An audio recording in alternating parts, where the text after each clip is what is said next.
Sa lupang sinilangan, may pangakong bitbit. Ngunit pagkaupo na, panatay na limo. Ang kapakanan ng bayan, tila'y pinagtabuyan. Sa halip ay sariling bulsa ang kanilang inalagaan.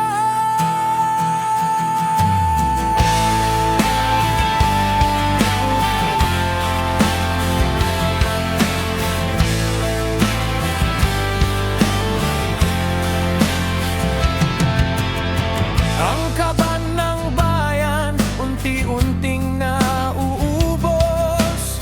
Mga proyektong pangako, sa papel lamang umiral.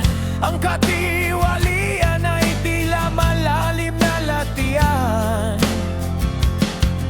Mga buhaya sa gobyerno, payapa lamang lumalanggo. Kailan kaya matatapos ang ganitong kalakaran? Kailan magiging patas ang batas para sa karaniwang mamamayan?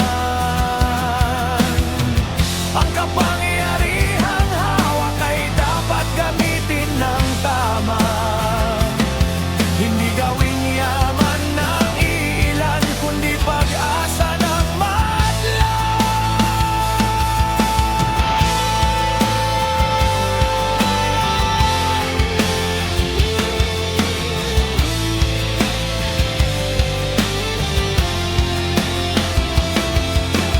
Ang kaguluhan sa politika laging pinag-aawayan.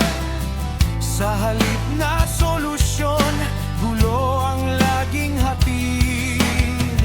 Ang taong bayang naghihirap, lalong napapabayaan. Habang ang mga nasa pwesto, sa yaman ay lumulubog. Huwag nating hayaang manatili ang ganitong sistema. Gumising ang diwa,